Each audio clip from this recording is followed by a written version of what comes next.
voix de Jésus. Je crois que presque toute l'Église, tous les membres de cette Église ont suivi ça pas à pas. Qui est Jésus-Christ et où on peut le trouver? Avec cette belle image des Grecs qui ont traversé la mer, la grande mer, pour aller voir qui est Jésus-Christ. Je crois que nous n'oublierons pas cela. C'est vraiment une clé de voûte. C'est la grande clé pour ouvrir le labyrinthe, là où Jésus se cache. Et Dieu va nous faire grâce pour que ça puisse être notre boussole. Chaque fois, dans tout ce qui a été dit, que nous puissions savoir,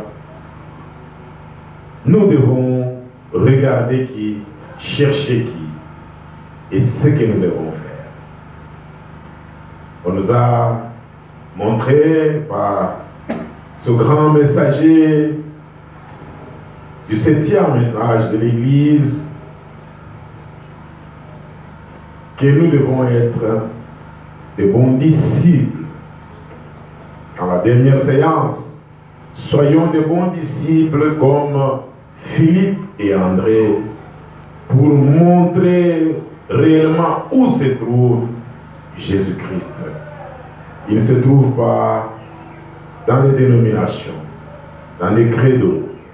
Il ne se trouve pas, il n'est pas attaché à un nom. Il n'est pas attaché à quoi que ce soit. Il est seulement attaché à la parole de Dieu. Et nous devrions garder toute la parole de Dieu. Et comment nous le perdons? Nous le perdons avec des credos d'Église. Nous le perdons en cherchant à nous organiser d'une manière intellectuelle qui n'est pas selon la parole de Dieu, par des études.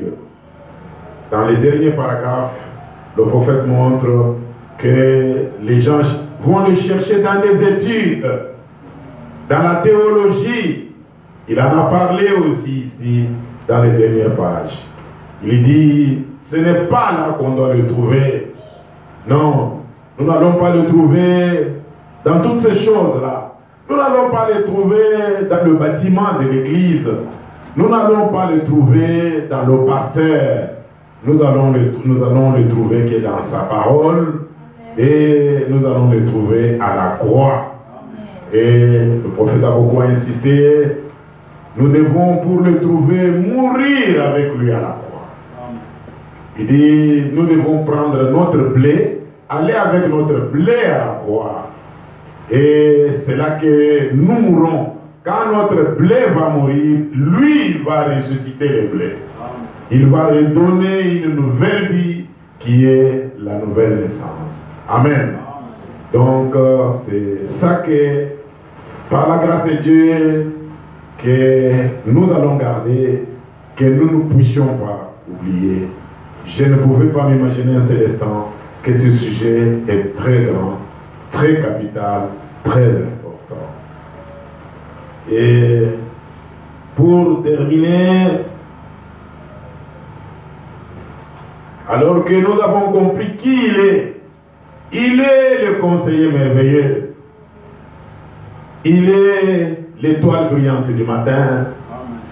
Il est la lumière. Il est le vrai soleil. Il est plus que le soleil que nous voyons ici. Le soleil que nous avons ici, il est important. Aujourd'hui, le soleil, il donne l'électricité. On peut absorber, il y a un petit panneau solaire ici, je l'ai utilisé. Vous allez voir, ça va allumer les lampes. D'ailleurs, nous pensons couvrir toutes ces toitures avec les panneaux solaires. pour éliminer, acheter le carburant de groupe pour éliminer le courant de la snelle. Mais ça va venir d'où, imaginez-vous? Du soleil. Amen. Mais ici, le prophète dit qu'il est plus merveilleux que le soleil naturel qui a été créé lorsque Dieu a commencé à créer l'humanité. Mais vous ici, vous avez le vrai soleil. Est-ce que nous pouvons croire cela? Est-ce que nous pouvons aimer cela? Et il nous demande de croire. Il dit, quand nous allons mourir à la croix, nous allons dire comme lui que le Père est en nous. Et le Père en nous, il va accomplir tout ce qu'il a promis dans la parole de Dieu. Les miracles, la guérison. Amen. Donc si nous mourons, il entre en nous, nous ressuscitons avec lui. Donc tout ce qu'il a dit que nous ferons, il a dit, vous ferez de plus grandes œuvres. Mais pour cela, nous devons seulement croire, dire Amen à toute la parole de Dieu. Et nous terminons avec la prière que le prophète a faite.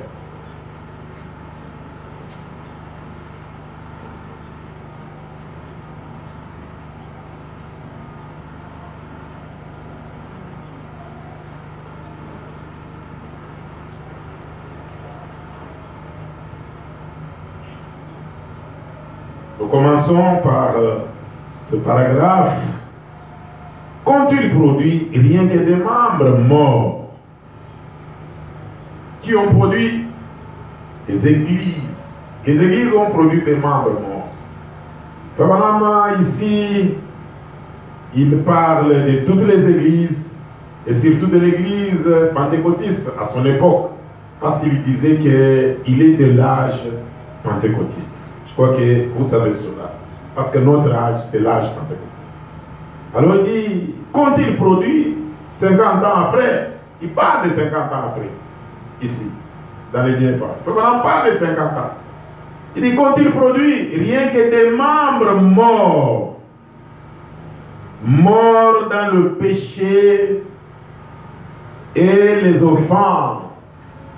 Morts dans l'instruction. Morts dans les choses du monde. Cela compte pour eux, c'est pour cela qu'ils ne sont pas nés de nouveau.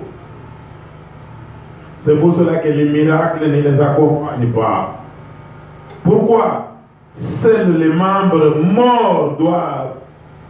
Un prédicateur doit avoir un doctorat en droit, avant de servir comme pasteur dans les églises. Et peut-être qu'il ne connaît pas les premières lettres de l'alphabet.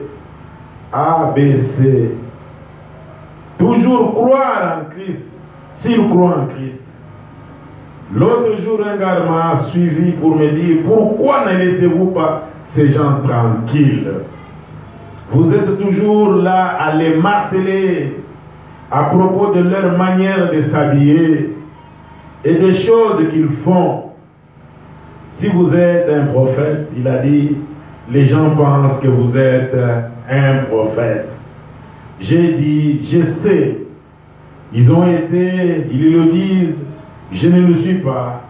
Mais j'ai dit, il a répondu, eh bien, ils croient que vous l'êtes. Alors pourquoi ne leur enseignez-vous pas comment avoir des visions et comment marcher devant Dieu?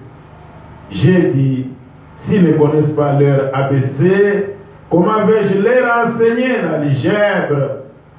Nous sommes en 1961, avant les grands mystères. S'ils ne passent pas par le jardin d'enfants, s'ils ne savent pas comment se comporter, s'ils ne savent pas comment regarder, agir, s'habiller et être décent, comment va-t-on leur enseigner ces choses prophétiques?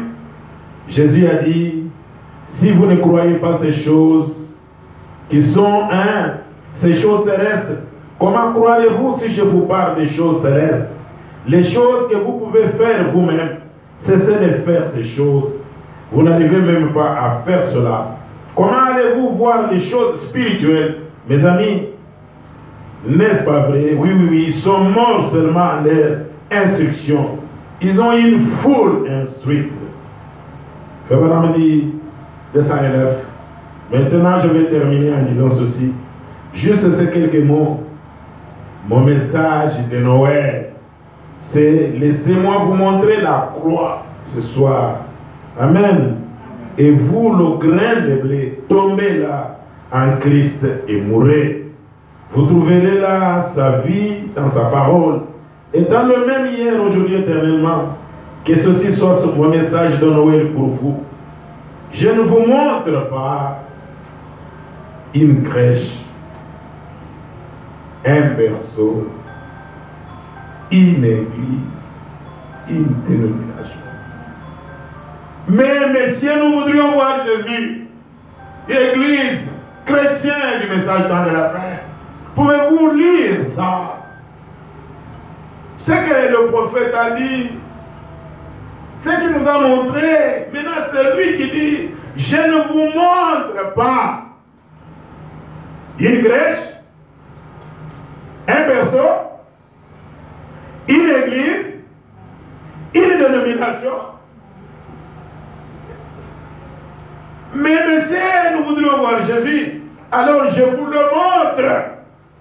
Lui, il vous montre sa mort. Amen. Amen. Le prophète nous montre qui? Lui. Et lui nous montre quoi? Sa mort, son ensevelissement. Amen. Et sa résurrection. Amen. Et vous, laissez votre grain de blé tomber là-dedans et laissez sa parole devenir réelle en vous. Amen. Et vous verrez qu'il est le même hier, aujourd'hui, éternellement. Amen. Prions. Est-ce qu'on peut se mettre debout? Amen. Soyons maintenant révérencieux, suivons maintenant la prière. Père Céleste, même si les heures passent et que le Saint-Esprit agisse parmi les gens et que demain soit censé être la célébration du jour où tu as envoyé ton Fils unique dans le monde, j'ai essayé ce soir non pas de montrer aux gens la crèche où il était né, car il n'était alors qu'un bébé. Mais j'essaie de leur montrer le but pour lequel il était né. Est-ce qu'on peut dire Amen? Amen. Qu'il puisse devenir leur sauveur. Amen. Qu'il puisse devenir leur Dieu. Amen. Leur roi. Amen. Leur tout en tout. Amen. Qu'il puisse connaître celui qui remplit tout l'espace. Amen. Qu'il puisse le connaître, lui. Non pas celui qui a commencé à Bethléem, mais celui qui n'a jamais eu de commencement. Amen. Celui qui est le Dieu éternel, qui pouvait se tenir sur la terre et dire, moi et mon Père, nous sommes un. J'essaye d'agir du mieux que je peux comme un disciple. Lorsque les gens au cœur affamé sont venus vers les disciples, qui étaient fidèles, Philippe et André, ceux-ci les ont amenés dans la présence du Seigneur Jésus. Et il leur montra sa mort prochaine, afin qu'ils puissent le connaître et le voir. Et ce soir, cet après-midi chez nous, Père, de même je leur montre le calvaire. Bon, si je vous montre le calvaire, là où le Fils de Dieu, Dieu manifesté dans la chair, prit la forme d'un être humain et tabernacla, il changea de nature. Il devient le Dieu éternel qui est dans la gloire avec l'éternité. Devint un être humain et il dressa sa tente parmi nous. Et devint l'un de nous pour être le parent rédempteur, pour nous amener à nous souvenir du Dieu puissant qui nous a créés. Il mourut là au calvaire et nous devons mourir avec lui comme il mourut lui, le Fils de Dieu. Pour être des fils de Dieu, nous devons aussi mourir. Amen. Et laisser notre grain de blé tomber en terre avec lui, que nos vies soient mortes et cachées en lui. Oh, et ensuite élevé dans sa résurrection pour continuer son œuvre, pour laisser même Dieu qui était en lui produire la manifestation de la parole de l'Église dans ces derniers jours, comme il l'a promis. Et oh Dieu, nous sommes si heureux de voir qu'il a confirmé chaque portion de cela. Pour montrer qu'il est Dieu, il tient sa parole. La glorieuse colonne de feu est toujours parmi nous. Les grands miracles et les prodiges qu'il a promis se produisent encore. Oh Dieu, nous sommes si heureux ce soir pour le but qu'il a amené sur terre, pour le droit que nous avons de posséder son esprit dans nos vies, son esprit qui nous donne la vie éternelle. Sa parole faite chair en nous. Puissions-nous nous abandonner ce soir. Seigneur, abandonner complètement tout ce qui est de ce monde, afin que nous puissions mourir aux choses du monde et ressusciter dans une nouvelle vie en Christ, pour continuer dans l'année qui vient, si cette année se termine, ou même si on en arrive là. Seigneur Jésus, pour être de nouveaux vases de Dieu, consacrés, lavés par les eaux de la parole à travers le sang, et mis à part pour le service de Christ. Accorde-le, Seigneur. Nous nous confions à toi, au nom de Jésus-Christ. Amen. Alors que nous entendons le cantique, si le prédicateur peut entrer, si le diacre peut lui demander de le prendre, et qu'il vienne pour nous apporter la parole de Dieu de ce dimanche. Alléluia. Je vous salue tous dans le nom tout suffisant de notre Seigneur et Sauveur Jésus-Christ. Amen. Je remercie le Seigneur pour la grâce qu'il nous a accordée ce matin de venir dans sa maison pour nourrir nos âmes de sa parole. Parce que depuis la Genèse, la chose la plus meilleure que Dieu avait trouvée pour garder ses enfants, afin qu'ils soient en parfaite sécurité, qu'ils soient en paix, qu'ils soient dans la bénédiction, c'est la parole. Et je remercie aussi le pasteur parce que pendant qu'il s'est senti un peu faible, il a voulu que je puisse intervenir ce matin. Alors pour ne pas perdre le temps, parce qu'il est presque 11 heures, on va parler peut-être de 45 minutes ou 1 heure comme Dieu va conduire. Ouvrons nos Bibles dans Éphésiens. Pendant que je lisais le livre de la rédaction, le livre des 7 sceaux, c'est glorieux livre, cette glorieuse révélation que Dieu nous a donnée à ce temps de la fin. Dieu a mis dans mon cœur de parler sur le sang de Jésus-Christ. J'ai intitulé ma prédication Les effets du sang de Jésus-Christ. Parce que le livre des 7 sceaux, c'est le livre de la rédaction. Je crois, c'est sans oublier, vous savez, le prophète dit, ces livres-là, d'un bout à l'autre, c'est ainsi dit le Seigneur. Et s'il y a quelque chose de beaucoup plus spirituel qu'il a prêché, c'est les 7 sceaux. Éphésiens chapitre 2, on va lire un peu beaucoup, vous allez juste, vous serez debout, on va lire Éphésiens, puis vous allez vous asseoir, on va continuer. Éphésiens chapitre 2, du 12 au 13e verset.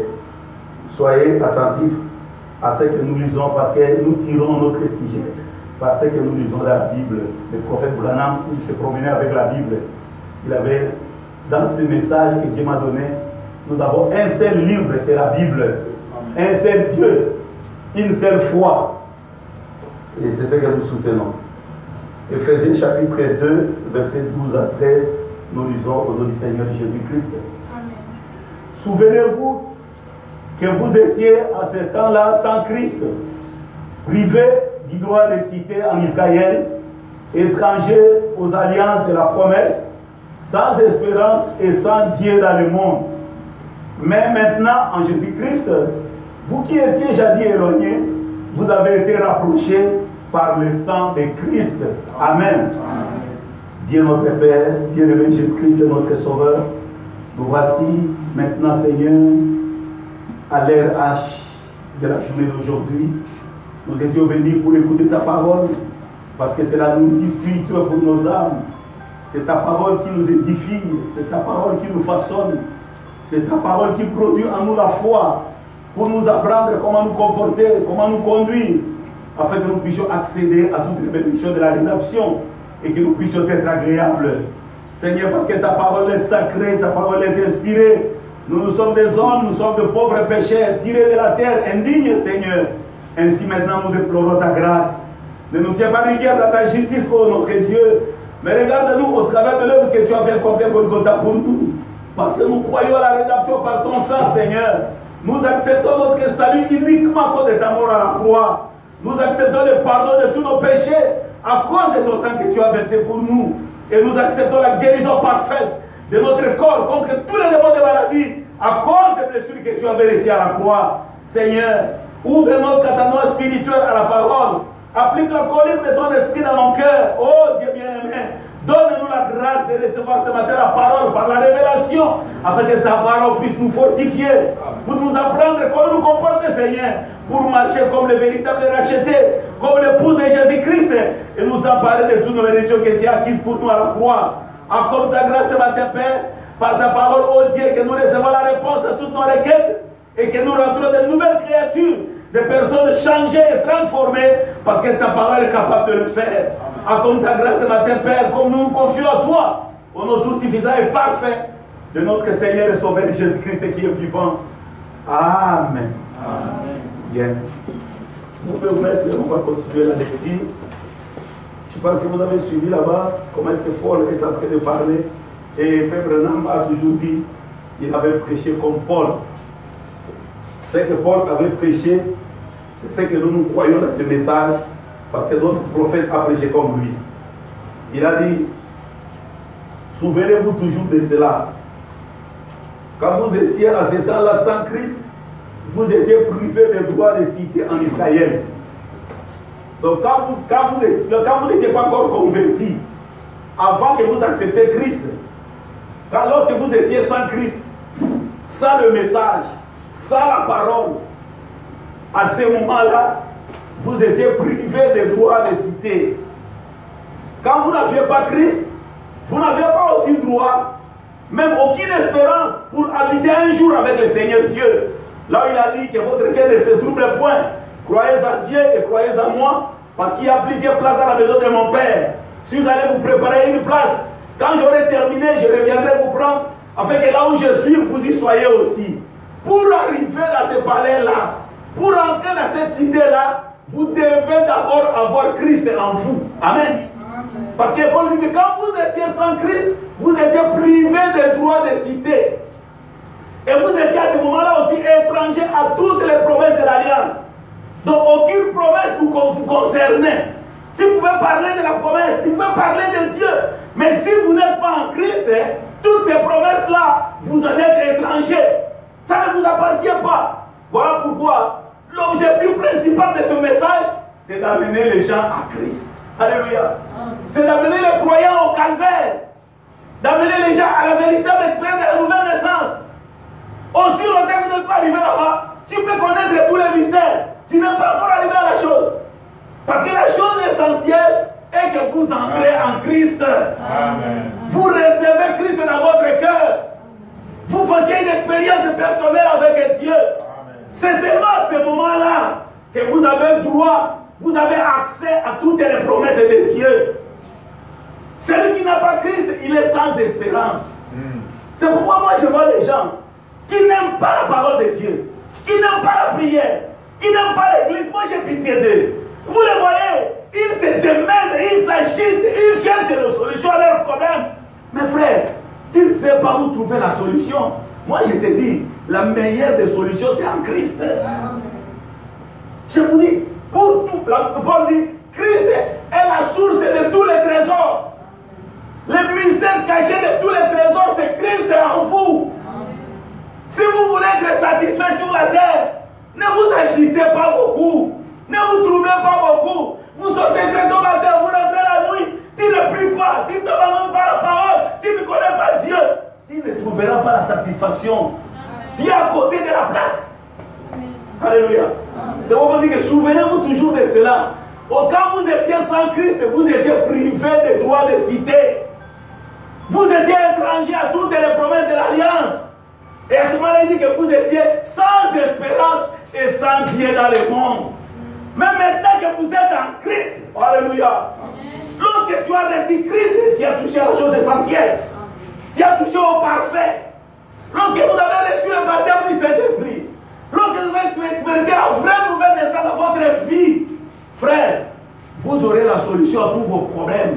Parce que tout ce dont vous avez besoin est dans le Seigneur Jésus-Christ. Tu veux la vie éternelle, c'est en Christ. Tu veux le pardon du péché, c'est en Christ. Tu veux le bonheur, c'est en Christ. Tu veux l'argent, c'est en Christ. Tu veux le travail, c'est en Christ. Tu veux un bon mariage, c'est en Christ. Tu veux la guérison, c'est en Christ. Tous les trésors de bonheur est en Christ. Si tu n'as pas cette révélation, tu es malheureux sur la terre. Vous verrez les gens de ce Christ aller dans les roses, croix, dans la magie. Ils pensent qu'ils vont trouver quelque chose. Il n'y a pas de satisfaction. Dans toutes les choses, ils savent. Le grand maître, c'est Christ. Alléluia. C'est pourquoi Paul dit, souvenez-vous toujours de cela. Quand vous étiez sans Christ, vous étiez privé des droits de cité. Vous étiez étranger à toutes les promesses de l'Alliance. Toutes les bonnes promesses qui sont dans la parole de Dieu, ça appartient à ceux qui sont en Christ. C'est pourquoi le prophète dit, entrer en Christ doit être pour nous un sujet de vie ou de mort. Amen. Un véritable monsieur, une véritable fille de Dieu qui a besoin de bonheur doit d'abord se préoccuper de son âme.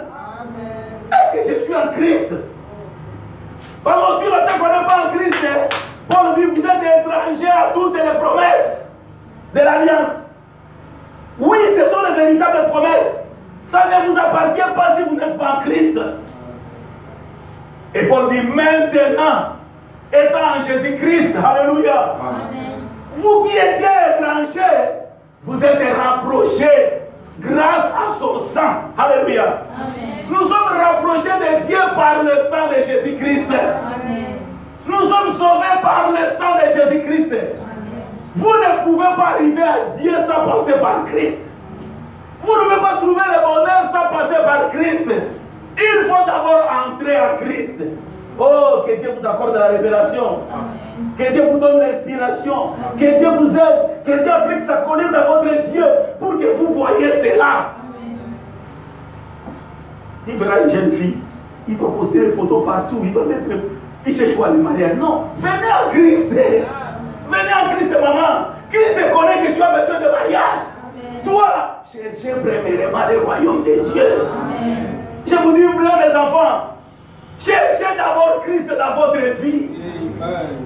Cherchez-le sincèrement. Recevez Christ dans votre cœur. Que ça ne soit pas quelqu'un qui t'a poussé, mais que ça soit une inspiration véritable pour toi. Que je dois chercher Christ. Je peux même anticiper ça. Je peux trouver ça quelque part aujourd'hui. Frère Branham dit, vous voulez trouver quelque chose de bien dans votre vie. Vous voulez trouver quelque chose de nouveau dans votre vie. Quelque chose de différent de ce que vous avez maintenant. Vous voulez une situation un peu changée. Parce que tu n'es pas content de la chose que tu traverses maintenant. Qui sait ce que tu dois faire? Frère Branham dit, regardez. Le prophète Esaïe, il a été influencé par Osias. Dans la brochure, l'influence d'un autre. Il a été influencé par Osias. Parce que Osias, quand il a commencé, il aimait le Seigneur. Il aimait la parole de Dieu. Parce qu'il suivait son père, qui aimait la parole. Mais lorsque Dieu l'a fortifié, lorsque Dieu l'a béni, l'orgueil est entré en lui. C'est pour dire que vous devez faire attention. Si vous aimez Dieu, soyez toujours consacrés, soyez toujours abandonnés, soyez toujours en parfaite harmonie avec le Seigneur. Parce que Dieu peut te bénir. Dieu peut donner des situations. Il ne faut pas que l'orgueil entre. Amen. L'orgueil est entré dans Osias. Il pense que Dieu m'a fortifié, mon royaume est devenu fort, l'économie est devenue stable, j'ai beaucoup de gens me sollicitent. Alors, je veux aussi brûler la sens dans les temples de Dieu. Osias est sorti de sa place du roi. Il voulait aller prendre la sens pour donner le sacrifice. Les serviteurs disent, non, roi, là tu te déplaces. Ce n'est pas ta place. Toi, tu es le roi. Obéissez à Dieu. Soumets-toi à Dieu. Dieu va bénir ton royaume. Il dit non, laissez-moi. Il dit, le frère dit que c'était l'orgueil. Il est entré à lui. Et lorsqu'il a fait ce qui n'était pas de lui, lorsqu'il s'est déplacé de sa place, Dieu l'a frappé de la lettre. Et on l'avait sorti du temple. Il dit alors, l'appui du prophète Esaïe était parti. Maintenant, quand l'appui du prophète Esaïe était parti, il faut dire que Esaïe voulait quelque chose de bien. Quelque chose de différent dans sa vie. Et qu'est-ce qu'il a fait? Je veux dire qu'il est allé dans le temple. Il est allé prier. Alléluia. Si vous voulez trouver quelque chose de différent de ce que vous avez maintenant, vous voulez trouver un poste différent de ce que vous avez maintenant, vous voulez trouver une élévation par rapport à ce que vous êtes maintenant, vous voulez trouver un peu de succès par rapport à ce que vous êtes maintenant, vous voulez trouver la satisfaction par rapport à ce que vous êtes maintenant, je vous conseille, faites comme Ésaïe. Qu'est-ce qu'Ésaïe a fait? Il est allé dans les temples prier. Alors, si vous ne venez pas venir, vous n'aimez pas venir à l'église, vous n'aimez pas la prière, vous trouvez la prière comme un corbenon, faites en sorte que même votre corps soit habitué à la vie de prière. Amen. Faites en sorte, parce que vous savez, le corps ici ne s'habitue qu'à ce que vous allez lui apprendre. Prenez l'exercice de faire quelque chose, vous verrez que le corps va s'adapter à ça. Il ne faut pas que votre corps ne s'adapte pas à la vie de prière, à la vie de la consécration, à l'amour de la parole, à l'amour de l'église. Non, vous ne serez pas bénis. Prenez que quand Esaïe voulait trouver quelque chose de différent de ce qu'il a fait, il est allé dans les temples. Il avait crié, lisez la brochure, il avait dit, oh, voilà ce qu'Esaïe a fait. Mais si vous n'aimez pas venir au temple, vous n'aimez pas la prière, comment est-ce que Dieu peut changer votre situation? Tu vas seulement parler, tu vas commencer même à mentir, tu vas commencer à faire des illusions et tu ne vas plus rien toucher. Si vous voulez quelque chose de différent dans votre vie, aimez venir à l'église. C'est pourquoi la parole dit que n'abandonnez pas votre assemblée comme c'est la coutume des uns. Aimez venir à l'église. Aimez venir à temps. Tu viens à genoux à l'autel, tu pries. C'est comme cela que Dieu va changer ta situation. Frère, que Dieu permet quelquefois nos appuis nous être ôtés pour nous pousser à faire une expérience avec Dieu.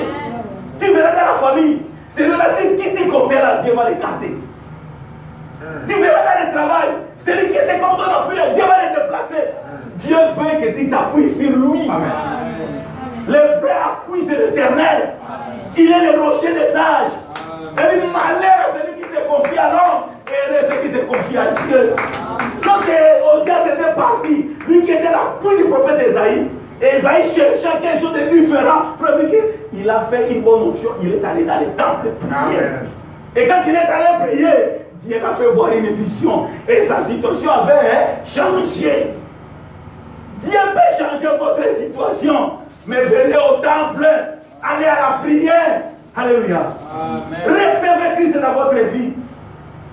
Nous qui étions éloignés, nous qui étions étrangers aux promesses de l'Alliance, nous qui étions privés au droit de cité, lorsque nous sommes en Christ, nous sommes rapprochés grâce à son sang. Amen. Amen.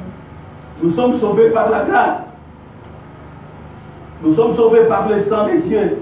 C'est pourquoi frère aimait dire que notre religion sera la religion du sang. Amen. S'il n'y a pas du sang, il n'y a pas de pardon. Amen. Je vais lire dans Hébreux chapitre 2. Continuez la lecture. Hébreux chapitre 2, 14 à 18. Écoutez bien la lecture. Ma prédication, c'est les effets du sang de Jésus-Christ. Le sang de Jésus-Christ nous rapproche de Dieu. Le sang de Jésus-Christ nous donne accès aux alliances de promesses. Le sang de Jésus-Christ nous donne le droit à la cité. Amen. Nous devons aimer le sang de Jésus-Christ. Nous devons confesser le sang de Jésus-Christ.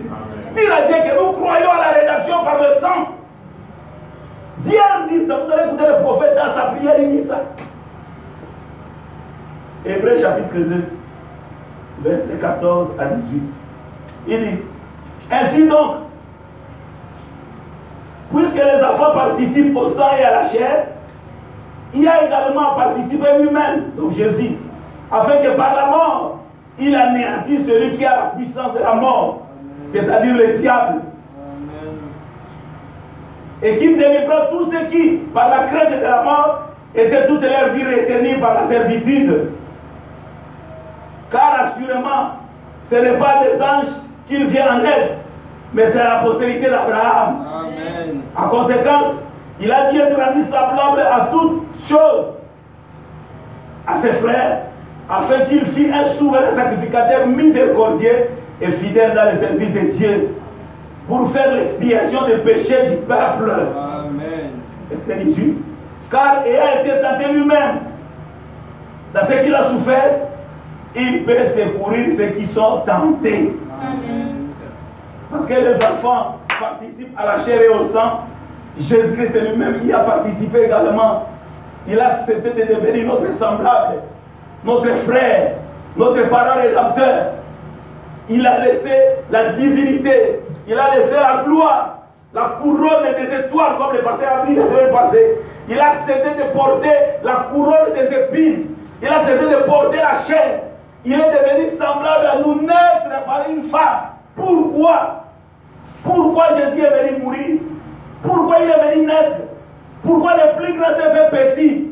Afin de détruire la puissance de la mort et de celui qui le détenait, c'est-à-dire Satan. Alléluia. Aujourd'hui, quand nous croyons en Jésus-Christ, nous n'avons pas à donner le pouvoir au diable. Alléluia.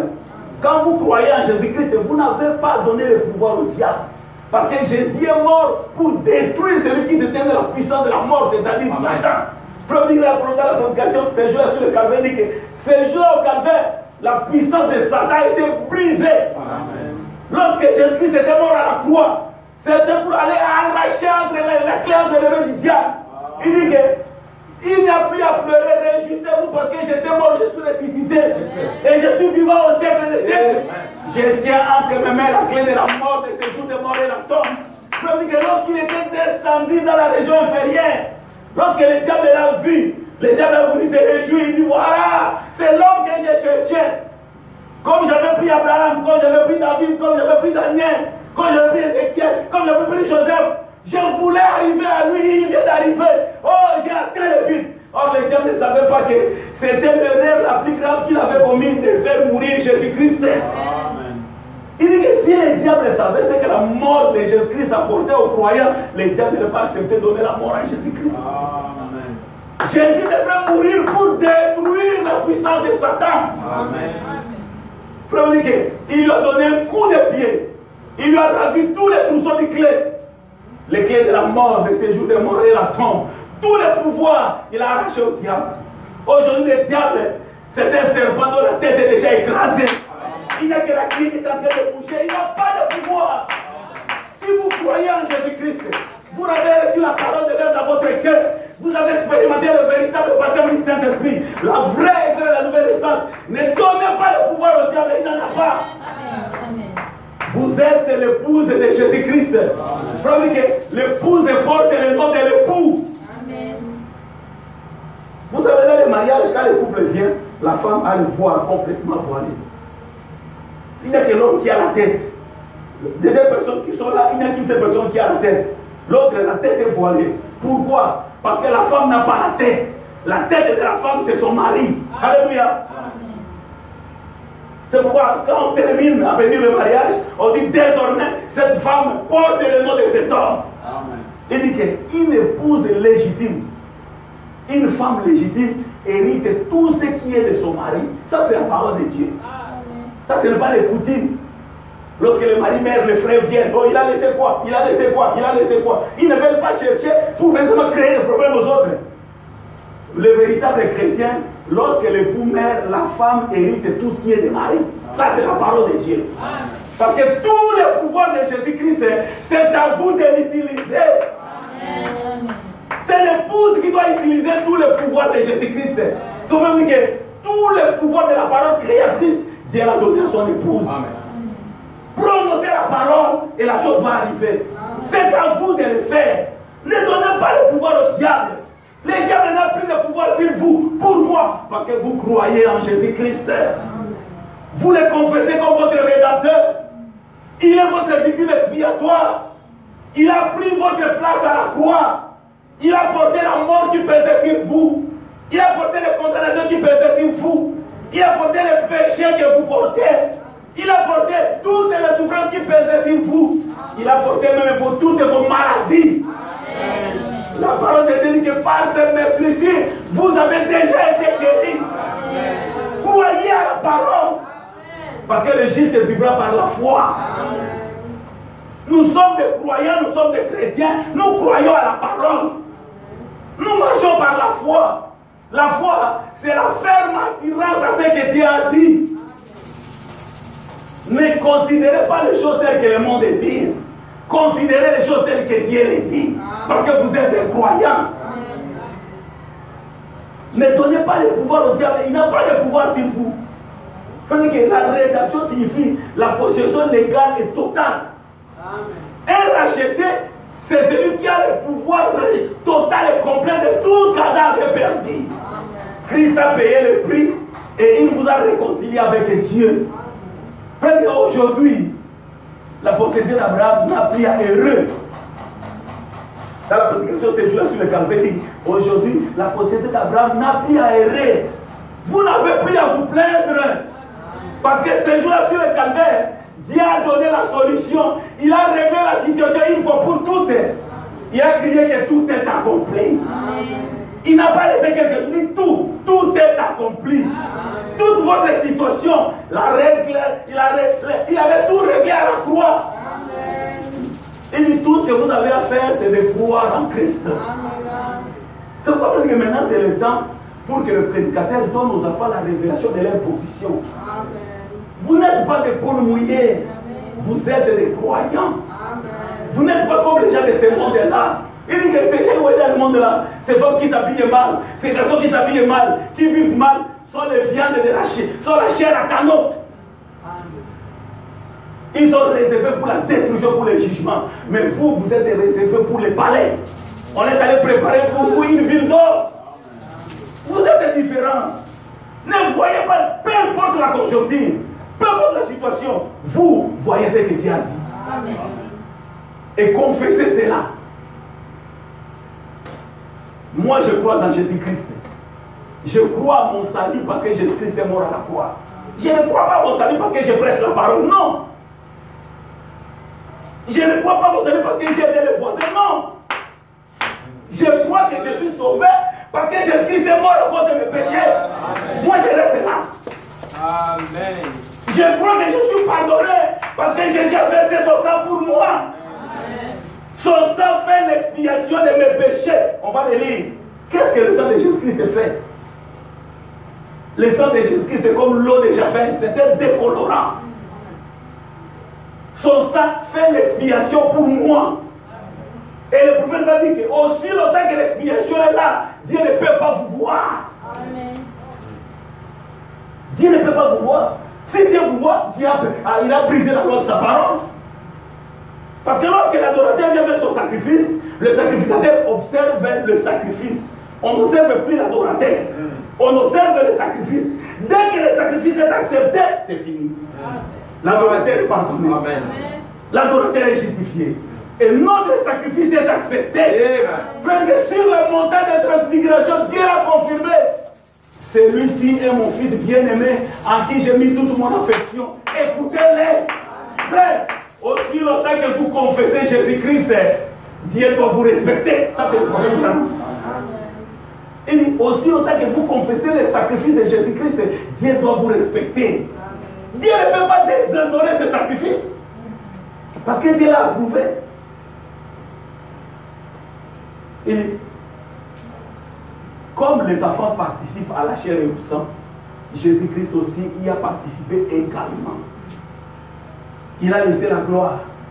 Il a porté le corps de chair. Lui le plus grand, il s'est rabaissé.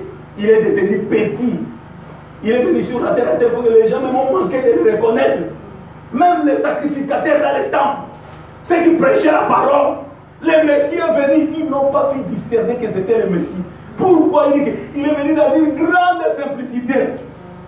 C'est pour le prophète de dire, la chose la plus grande, c'est la chose qui est simple. Humiliez-vous, Dieu va vous élever.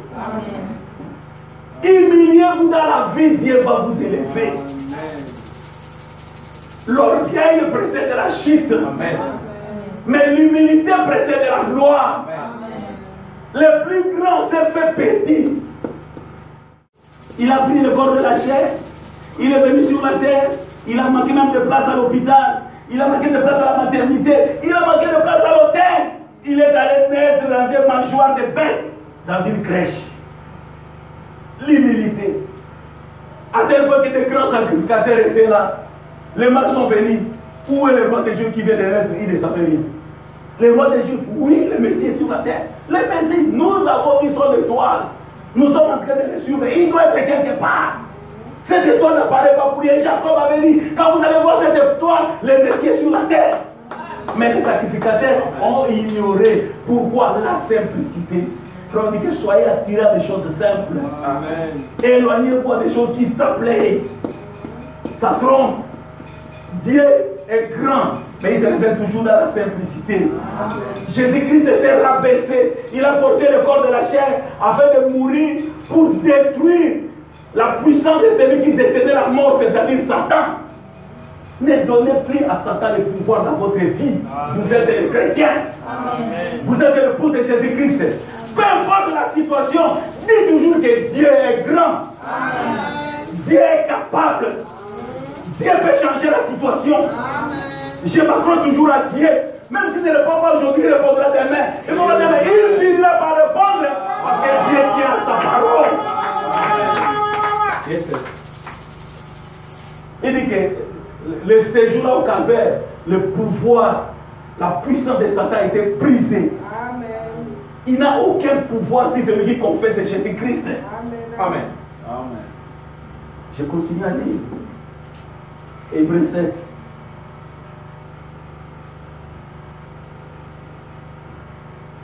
Hébreux chapitre 7, verset 11 à 16. Hébreux chapitre 7, verset 11 à 16. Écoutez. Si donc la perfection avait été possible par les sacerdoces lévitiques, car c'est sur ces sacerdoces qui repose la loi donnée au peuple, qu'était-il encore besoin qu'il parie un autre sacrificateur? C'est l'ordre de Melchisédek, et non c'est l'ordre d'Aaron. Car le sacerdoce est à changer, nécessairement aussi un changement de loi. En effet, celui de qui ces choses sont dites appartient à une autre tribu, dont aucun membre n'a fait le service de l'autel. Car il est notoire que notre Seigneur est sorti de Gira, tribu dont Moïse n'a rien dit pour ce qui concerne les sacerdoces.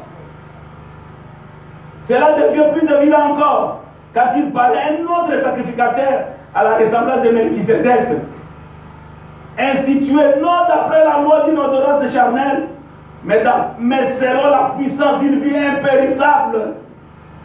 Alléluia. Si la perfection avait été par les sacerdoces lévitiques, on n'allait plus parler d'autres sacerdoces. Alléluia. Si la perfection, si la délivrance totale avait été par les sacerdoces lévitiques, dans la parole, on ne peut plus parler de notre sacerdoce à la ressemblance de Melchisédek. Parce que les sacerdoces d'Aaron, c'était sur les ordonnances charnelles. C'est pourquoi le sang de taureau et de bouc n'amenait pas les idolâtres à la perfection. Le sang de taureau et de bouc ne faisait que couvrir les péchés. Mais les sacerdoces de Melchisédek, alléluia, c'est un sacerdoce qui n'est pas transmissible. Parce que lui, il est vivant au siècle des siècles. Et il nous a apporté une rédemption qui est éternelle. Alléluia. Avec les sacerdoces de Melchisédek, les sacerdotes de Jésus-Christ, nous avons une rédemption éternelle. Amen. Parce que par la puissance d'une vie impérissable, c'est tellement supérieur, c'est tellement élevé. C'est pourquoi on devrait avoir un autre sacerdoce. Les sacerdoces d'Aaron, les sacerdoces lévitiques. La loi n'a pas amené les gens à la perfection. Il a fallu que Christ vienne. C'est pourquoi Paul dit, maudit soit celui qui se confie à la loi. Il a dit aux Galates, vous avez bien commencé par la foi, pourquoi vous voulez finir par la loi? Qui vous a sorcelé? Quand il est dans la loi, si vous voulez vivre par la loi, soyez capable aussi de mettre en pratique toute la loi. Or, l'homme n'est pas capable de mettre en pratique toute la loi. C'est pourquoi les sacerdoces de Melchisédek, les sacerdoces de Christ nous est venu. La grâce est de Dieu. Par le sang de son Fils, vous êtes pardonnés. Tout ce qu'il vous demande, c'est seulement de croire, de l'accepter, de le confesser comme votre victime expiatoire, comme votre rédempteur, comme votre sauveur. Croire qu'il est mort à cause de vos péchés. Il a été blessé à cause de vos maladies. Il a été exposé à cause de votre pauvreté. Confessez seulement le Fils de Dieu. Confessez l'agneau. Parce que vous dites que dans la rédemption, la première des choses qui est dans la rédemption, c'est l'agneau immolé. Parce que c'est lui qui était dit de prendre le livre de briser le sceau. La première chose qui est dans la rédemption, la première représentation de la rédemption, c'est l'agneau. Si vous êtes sauvé grâce à l'agneau de Dieu. Vous êtes réconcilié avec Dieu grâce au sang qui a été versé à la croix. C'est le sang qui pardonne vos péchés. C'est le sang qui vous purifie. C'est le sang qui fait que Dieu puisse vous exaucer. C'est le sang qui fait que Dieu puisse vous considérer. Parce que sans le sang, vous êtes impur devant Dieu. Frère de la prédication, un frère de notre dit que vous qui croyez, négligez la sainteté, négligez le sacrifice du sang. Regardez, lorsque le prophète Esaïe a vu la vision du trône, il a vu le Seigneur Dieu avec les anges et les séraphins. Il dit que les séraphins, c'est l'ordre un peu plus élevé que les anges. Il dit que les séraphins qui étaient au côté de Dieu n'étaient même pas capables de voir Dieu. Ils avaient des voiles qui couvraient leur face. Ils se cachaient devant la sainteté de Dieu. Il dit que si les séraphins, l'ordre le plus élevé que les anges, qui n'ont jamais été sur la terre, qui n'ont jamais fait du mal, qui ont toujours été dans la parfaite harmonie avec Dieu, mais dans la présence de Dieu, ils ne sont pas capables de voir sa face. Ils ont des voiles pour le couvrir, pour le respect, pour l'adoration. Ils s'humilient devant le grand Dieu très fois saint. Amen. Qui êtes-vous qui veut compter sur vous-même pour paraître devant Dieu? Qu'est-ce que vous avez, mon frère? Qu'est-ce que vous avez, ma sœur? On veut dire que l'homme était sujet de rêve. L'homme était sujet de faiblesse. Il n'y a rien de bon dans un homme. C'est pour me dire même dans le son, ne dites même pas merci à un homme. Ne dites même pas merci à un homme. Il n'y a rien de bon dans un homme. Pourquoi le frère a dit, je ne sais pas. Ne dites même pas merci à un homme. Il dit, peu importe qui c'est, si seulement il a été de la femme, il est sujet de faiblesse. Alors, comment est-ce que toi tu peux arriver devant ces dieux-là si tu veux compter sur toi-même? Comptez sur le sang de la croix. Amen. Ce n'est pas pour rien que Jésus est venu. Dieu savait que sans lui, vous n'arriverez pas. Amen. Comptez sur le sang de la croix. Comptez sur la grâce de Dieu. Des frères, des dames, des prophètes que nous élevons comme l'homme le plus spirituel de l'âge, qui entrait dans la nuée de gloire, qui entrait dans la constellation, qui trouvait la révélation. Il a dit, quand vous arrivez dans vos maisons et que vous serez assis, et qu'un soir, vous écouterez là au coin quelqu'un qui chante, grâce étonnante, qui sauva un ville comme moi, dites, oh, le brave frère Branham est arrivé. Branham croyait que pour arriver là-bas, il faut seulement la grâce. Mais bien aimé, nous sommes sauvés par le sang de Jésus-Christ. Nous sommes sauvés par la grâce au moyen de la foi. Cela ne dépend pas de vous, c'est un don de Dieu. Tout ce que Dieu veut, que vous croyez à ce don. Vous croyez à cette grâce. Vous le confessez pour vous. Parce que les sacerdoces lévitiques n'étaient pas capables d'amener les adorateurs à la perfection. Les sang de taureau et de bouc ne faisaient que couvrir le péché. Mais lorsque l'agneau parfait est venu, quand Jean-Baptiste l'a vu, il a dit, voici l'agneau de Dieu qui ôte le péché du monde. Les sacrifices parfaits. Et Dieu l'a approuvé. Et il dit que, venez à moi, vous tous qui êtes chargés, fatigués, déposez sur tous vos fardeaux et je prendrai soin de vous. Pourquoi vous voulez chercher la solution ailleurs? La solution est ici. Alléluia. Pourquoi vous voulez trouver la solution ailleurs? La solution c'est dans le sang de Jésus-Christ. La solution c'est dans la croix. La solution c'est dans le Saint-Esprit. La solution c'est dans la nouvelle naissance. La solution est en Christ, mon frère Martin. Ne vous agitez pas, tu vas trouver le trouble pour rien. Venez à Christ. Il dit, cherchez premièrement le royaume de Dieu Et le tout vous sera donné. Jeune homme, vous savez, j'ai dit à mes enfants, le prophète a dit, l'âge meilleur de la conversion, c'est de 18 à 23 ans. Il dit, si quelqu'un dépasse cet âge, c'est difficile. Je n'ai pas dit c'est impossible, mais c'est difficile. Lisez la bouche, vient sur moi. Dès que vous êtes jeune, cherchez Christ. Amen. Vous ne savez pas ce que l'avenir vous réserve. Papa ne sera pas là éternellement. Maman ne sera pas là éternellement. Un jour, tu seras devant tes responsabilités. Amen. Si tu n'as pas Christ, mon enfant, qu'est-ce que tu vas faire? Amen. Amen. Amen. Amen. C'est maintenant qu'il faut chercher Christ. C'est maintenant qu'il faut chercher le Saint-Esprit. Pendant que la grâce est encore là, pendant que le sang coule encore sur le trône, frère dit que nous qui croyons en Jésus-Christ, nous devons croire. Nous avons un sacrifice devant le trône, le sang de l'agneau. Quand vous priez, vous évoquez ce sang, Dieu doit vous respecter. Soyez-en sûrs, mes enfants. Soyez-en sûrs, mes frères. Chaque fois que vous confessez le sang de l'agneau, Dieu va vous honorer. Amen. Même si la chose n'est pas arrivée ce jour-là, persévérez. Amen. Je vous dis persévérer. Amen. Je vous le dis par expérience et persévérer. Dieu est réel. Dieu est réel.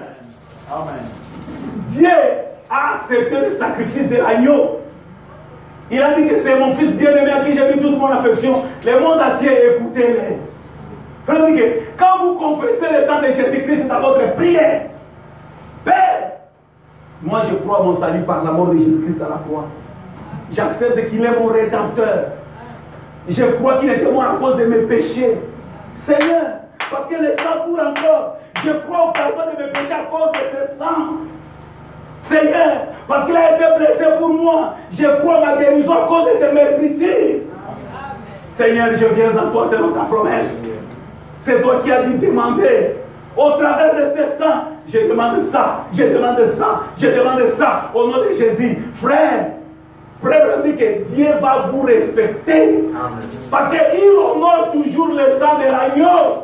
Pourquoi? Parce que c'est son programme. C'est son ordre. Amen. Le sacerdoce de Melchisedec nous a apporté une rédemption éternelle. Je termine par Hébreux 9. Et puis je vais dire quelques stations du prophète pour prier. Hébreux chapitre 9. Verset 11 à 15. Écoutez ce qui est dit là-bas. Mais Christ est venu comme souverain sacrificateur de bien à venir. Il a traversé le tabernacle le plus grand et plus parfait, qui n'est pas construit de main d'homme, c'est-à-dire qui n'est pas de cette création. Il est entré une fois pour toutes dans le lieu très saint, non avec le sang de bouc et de veau, mais avec son propre sang, et a obtenu une rédemption éternelle. Si le sang de bouc et de taureau et la cendre de vache suspendue, répandue sur ceux qui sont souillés, sanctifie et procure la pureté de la chair. Verset 14. Combien plus le sang de Christ, amen, qui par un esprit éternel s'est offert lui-même sans tâche à Dieu, purifiera-t-il votre conscience des œuvres mortes, afin que vous serviez le Dieu vivant. Amen. Et c'est pour cela qu'il est le médiateur d'une alliance, d'une nouvelle alliance, afin que la mort étant intervenue pour les rachats de la transgression commise sous la première alliance, ceux qui ont été rappelés reçoivent l'héritage éternel qui leur a été promis. Alléluia. Le sang de Jésus-Christ a été versé pour que vous qui croyez en lui, vous recevez l'héritage éternel. Amen. Une rédemption éternelle. C'est pourquoi ancrez ça dans votre cœur. Après le sacrifice de Jésus-Christ à la croix, nous n'avons pas besoin d'un autre sacrifice. Il est le sacrifice parfait. Amen. Il est le sacrifice éternel. Il nous a donné une rédemption éternelle. Aussi longtemps que nous vivrons sur la terre, ce sang continue à faire l'expiation pour nous. Comptez sur ce sang-là. Ne comptez pas sur vous-même. Vous n'avez rien de bon. Comptez sur ce sang. Maintenant, je vais lire un peu les prophètes. Vous allez voir les effets du sang de Jésus-Christ. Je commence par la prédication. Dieu se cache et se révèle dans la simplicité. Dieu se cache et se révèle dans la simplicité. Paragraphe 405. Écoutez ce que Frère Branham dit. Maintenant, quand l'homme, avant qu'il pêche, c'est page 62 dans le livre de l'Exception, page 62, paragraphe 405. Maintenant, quand l'homme, avant qu'il pêche, je termine, mais ne manquez surtout pas ceci. Alléluia. Il dit, je vais bientôt terminer la prédication, mais ne manquez pas surtout ceci. Quand l'homme a péché, il s'est séparé de Dieu. Là, c'est l'homme, le premier homme, Adam. Quand l'homme a péché, il s'est séparé de Dieu. Il a traversé le grand abîme. Et il s'est placé ici, du côté de la mort. Il a quitté le côté de Dieu, le côté de la vie. Lorsqu'il a péché, il a traversé l'autre abîme. Il s'est placé ici, du côté de la mort. Il s'en est allé. Aucun moyen de revenir. C'est exact. Il n'y avait aucun moyen pour lui de revenir. Mais alors, à ce moment-là, Dieu a accepté un substitut qui était un agneau. C'était juste un substitut. Ça symbolisait le Seigneur Jésus-Christ. Ou un bouc, ou une brebis, ou quelque chose qui devait verser son sang. Adam en a témoigné. Abel en a témoigné. Et les autres en ont témoigné. Alléluia. De ce côté-là, il est le Fils de Dieu. Il descend de Dieu. Il a la terre pour héritage. Du côté de Dieu, avant la chute, il était le descendant de Dieu. Il est devenu de Dieu, créé à l'image de Dieu. Il descend de Dieu. Il a la terre pour héritage. Il a l'autorité sur la nature. Il peut créer par la parole. Pourquoi? Parce qu'il est lui-même un créateur. Il descend de Dieu. Alléluia. C'est ce qu'est l'homme. L'homme a été créé à l'image de Dieu. L'homme est la créature chérie de Dieu. L'homme est le représentant de Dieu. Mais lorsqu'il a péché, il a perdu l'héritage. Il s'est rangé du côté de Satan. Mais quand il est passé de l'autre côté, il s'est séparé de sa filiation. Il est pécheur par nature. Il est tombé aux mains et sous la domination de Satan. Et Dieu a accepté un sacrifice, la substance chimique du sang. Mais le sang de taureau et de bouc n'ôtait pas le péché, ne faisait que couvrir le péché. Si j'ai une tache rouge sur ma main et que vous la recouvrez de blanc, la tache rouge est encore là. Vous voyez, elle est encore là. Paragraphe 49. Mais Dieu a envoyé du ciel un décolorant pour le péché. Alléluia. Dieu a envoyé du ciel un décolorant pour le péché. C'était le sang de son propre fils. Alléluia. Vous voulez un décolorant pour expier vos péchés. Le décolorant que Dieu vous a envoyé, c'est le sang de Jésus-Christ. Les effets du sang de Jésus-Christ, ça efface le péché. Ça dissout le péché. Ça remet le péché, ça lui rend son propriété originale au diable pour attendre le jugement de Dieu. Mais Dieu, paragraphe 49, mais Dieu a envoyé du ciel un décolorant pour le péché. C'était le sang de son propre fils. Ainsi, quand notre péché confessé tombe dans le décolorant de Dieu, essayez donc de le retrouver. Alléluia. La coloration du péché retourne. Alors, il passe par les intermédiaires et remonte le cours de temps jusqu'à ce qu'il frappe l'accusateur Satan. Amen. Sur lequel il reste là jusqu'au jour du jugement. Amen. Est-ce que vous croyez la parole de Dieu? Amen. Parce que les gens se vivent par la foi. Amen. Le monde de Dieu, on opère des miracles par la foi. Amen. Croire seulement ce que Dieu a dit. S'approprier ce que Dieu a dit. Confesser cela comme le vôtre. Et Dieu va faire le reste. Amen. Il dit, mais Dieu a envoyé du ciel un décolorant pour le péché. C'est le sang de son fils, propre fils. Ainsi, quand notre péché confessé tombe dans le décolorant de Dieu, essayez donc de le retrouver. La coloration du péché retourne alors qu'il passe par les intermédiaires et remonte le cours de temps jusqu'à frapper l'accusateur Satan, sur lequel il reste jusqu'au jour du jugement. Et qu'est-ce qui arrive au Fils? Ça, c'est le problème qui pose la question. Il retrouve une communion parfaite avec le Père. Amen. Donc, tel que vous confessez Jésus-Christ comme votre Seigneur, tel que vous croyez à la rédemption par le sang, tel que vous le croyez comme votre victime expiatoire, si vous confessez sincèrement vos péchés sous le sang de Jésus-Christ, ces péchés-là, Dieu les détache de vous par la puissance du sang, par la vie de Dieu, et les retourne à Satan. Il dit, qu'est-ce qui arrive au Fils? Il retrouve une communion parfaite avec le Père. Il se tient de l'autre côté de l'abîme, sans aucun souvenir de péché à sa charge. Amen. Alléluia. Amen. Quand vous confessez le péché sous le sang de Jésus-Christ, le sang de Jésus-Christ efface le péché. Ça les décompose. Comme un élément chimique, ça les retourne à Satan. Ça ne reste plus sur vous. Il ne faut pas que le diable vous porte l'image du péché. Non, vous portez l'image de Christ. Amen. La pensée qui est en Christ est en vous. Amen. Vous portez son esprit. Amen. Vous êtes l'adresse de Dieu, l'habitation de Dieu. Il ne faut pas que le diable vous trompe. Chaque fois que vous montrez ce que tu avais fait, ce que tu avais fait. Non, il veut vous garder rétrograde. Dites que le sang de Jésus-Christ est tout suffisant. Est-ce que tu comprends bien? Il dit, qu'est-ce qui arrive au Fils? Il retourne à la communion parfaite avec le Père. Il se tient de l'autre côté de la Bible, sans aucun souvenir de péché à sa charge. Il n'y en a plus.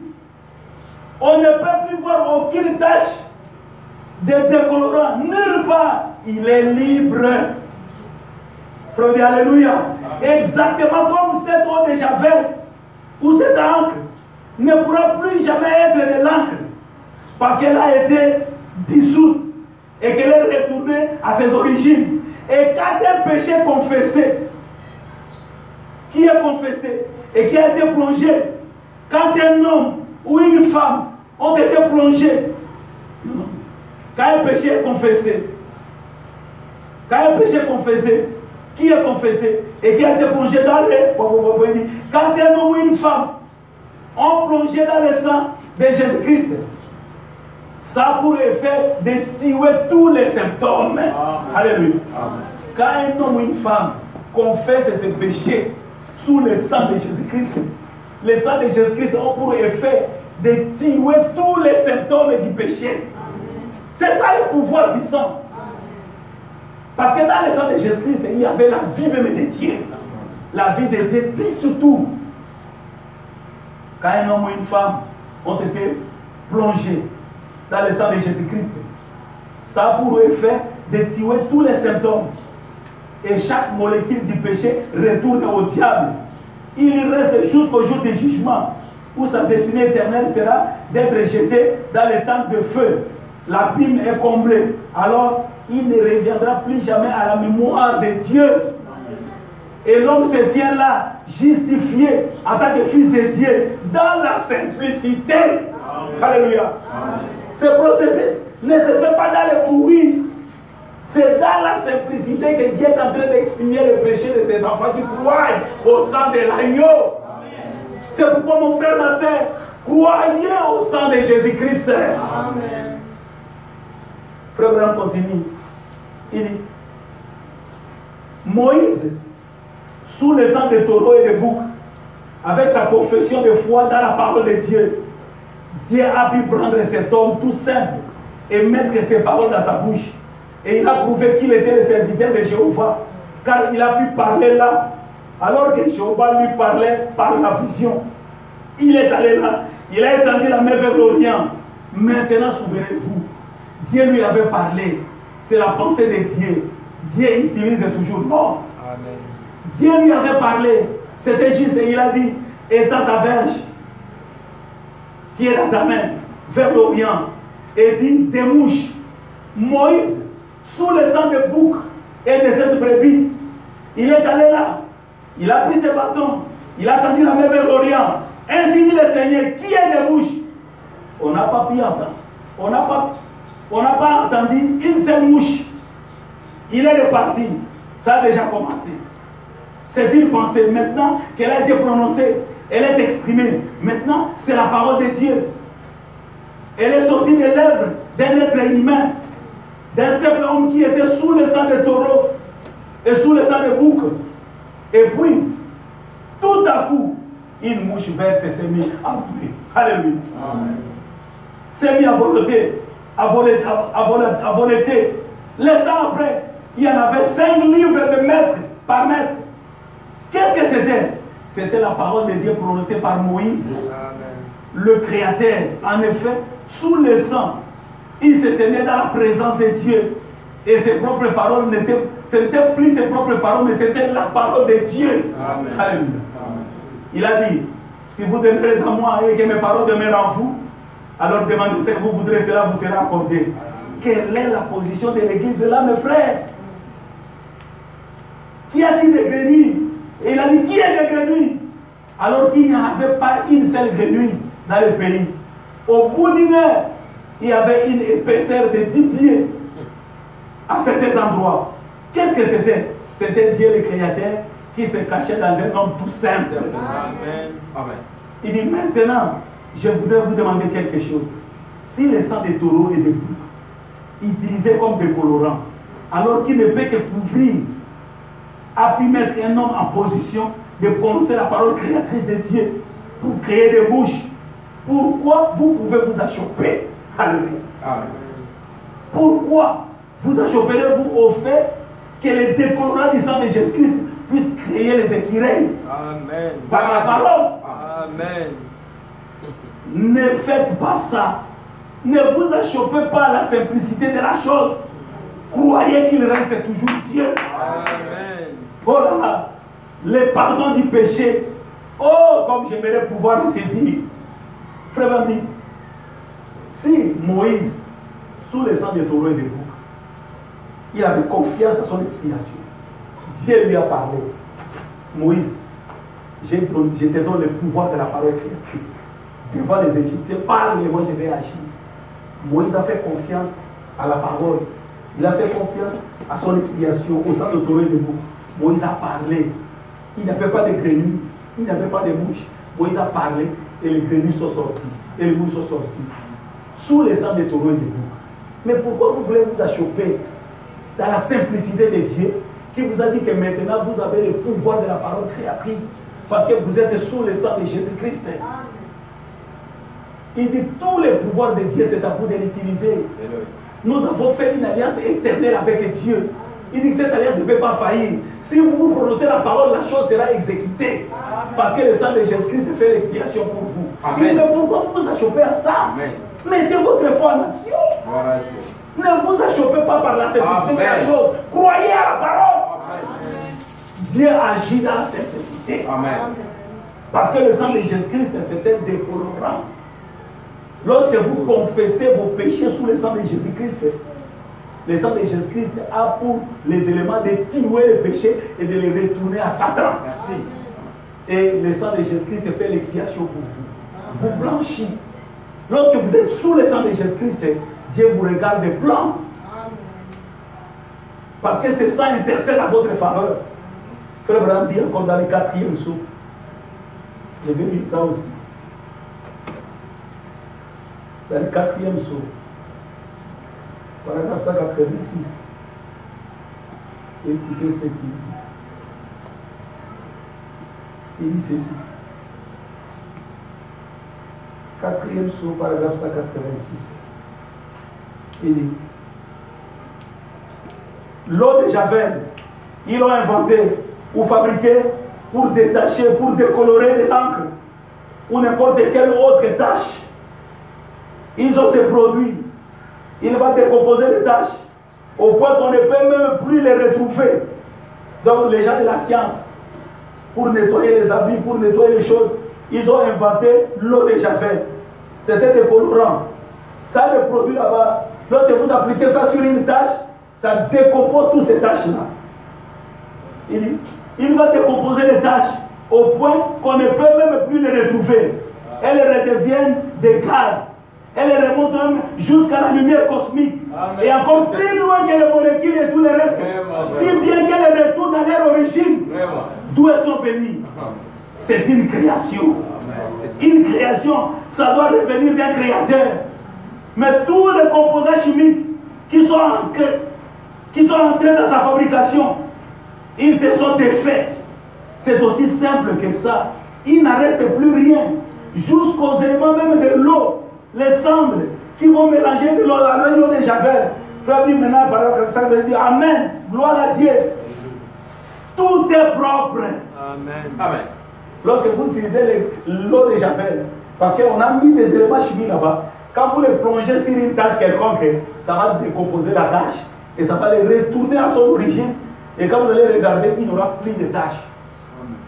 Ça va tout blanchir. Frère, ma gloire à Dieu. Amen. Tout est propre. Il dit, c'est ce que le sang de Jésus-Christ fait pour les véritables enfants de Dieu. Amen. Alléluia.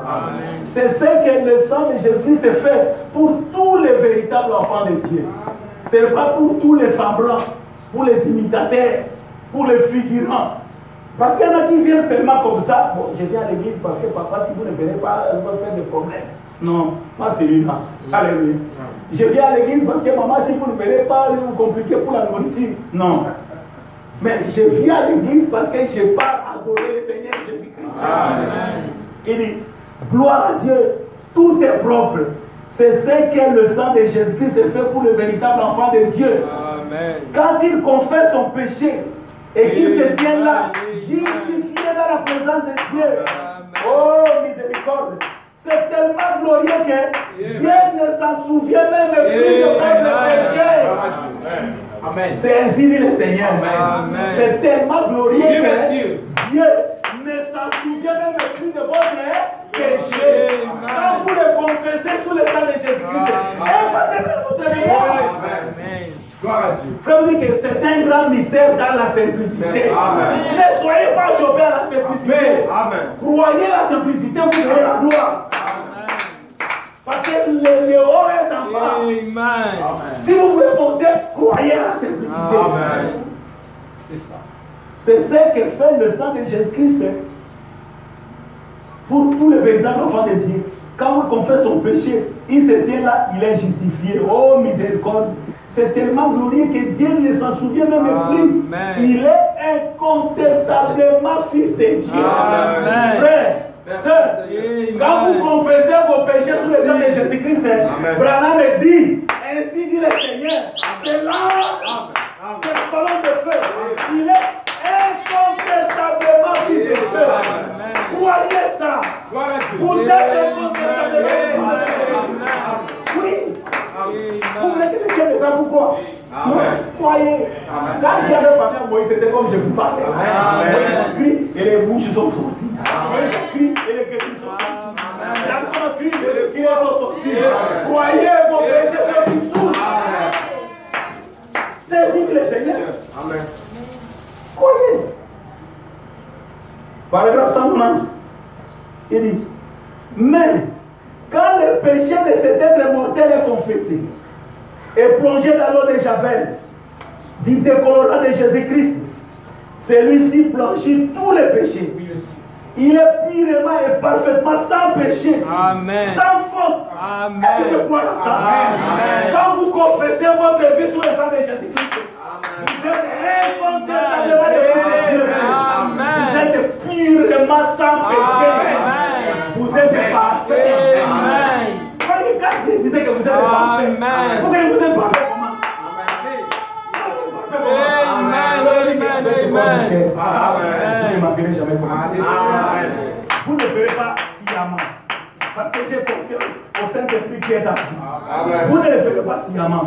Mais avec ce corps de chair, vous ne manquerez pas commettre le péché. Mais parce que l'expiation est là, devant Dieu, vous êtes parfait. Parce que Dieu ne peut pas vous regarder. Il voit l'expiation. Il voit le sacrifice.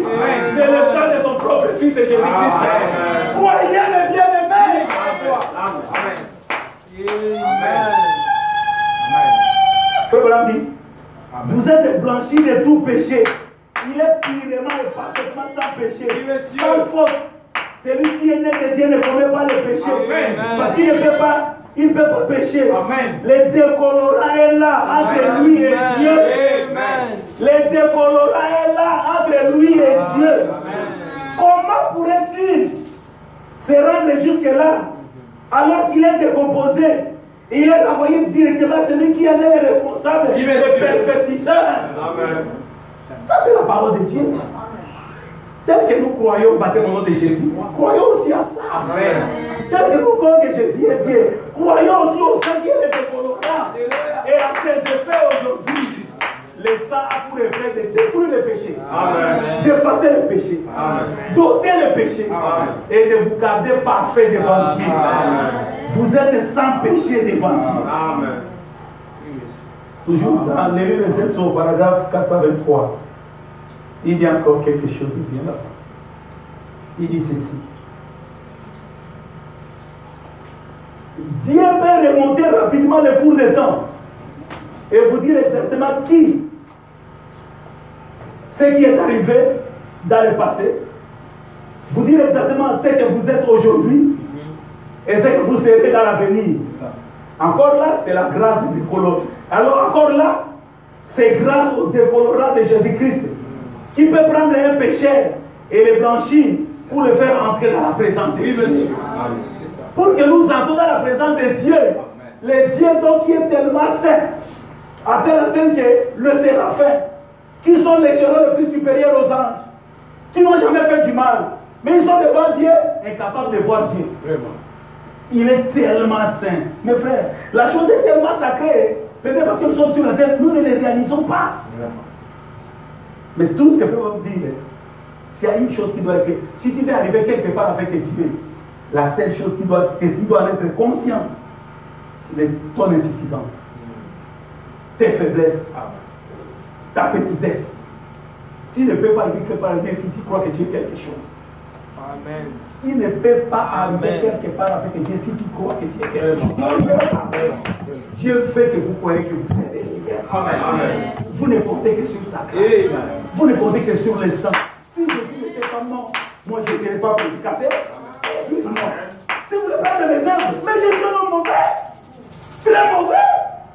Mais grâce au sang, grâce au sacrifice, qui fait l'explication devant Dieu pour moi, je peux prendre la Bible et parler du nom de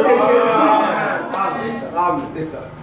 C'est grâce au décolorant du sang de Jésus-Christ qui prend un péché et le blanchit pour le faire entrer dans la présence de Dieu. Grâce à ce décolorant. Amen. Il dit encore dans descend 427, toujours là, Dieu se cache et se met dans ce dit, oh là là, comment puis-je être accompli? Ça veut dire que ce grand ministère dans lequel Dieu nous a fait comme son épouse, le pouvoir de la partie créatrice, cette grande position, un homme comme cette fille-là, parler et que la chose arrive. Frère dit que c'est une alliance infaillible. Nous avons traité avec Dieu au travers du sang. Il dit, ne craignez rien, je ne suis pas venu amener la peur, mais prenez la parole prononcée. Mais tu vas te poser, mais comment est-ce que moi je peux faire ça?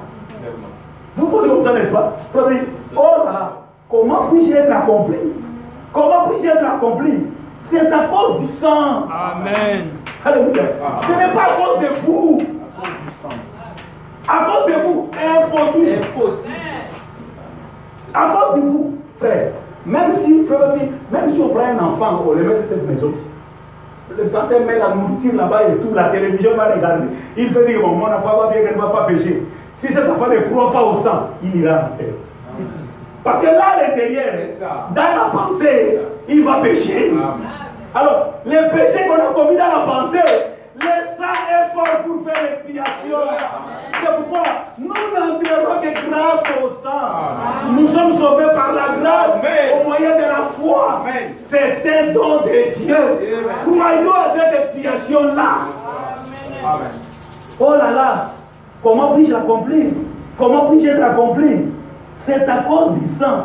Ce n'est pas moi, mais c'est ce sang. Amen. Ça c'est vrai. Amen. Ce n'est pas moi, mais c'est ce sang qui est entre Dieu et moi. Je l'ai seulement accepté. Amen. Il n'y a pas d'autre mystère, frère. Ma soeur, acceptez Jésus comme votre Rédempteur. Confessez-le dans votre bouche. Seigneur, mais aussi à genoux. Je crois en Jésus-Christ, ton Fils qui était mort à la croix.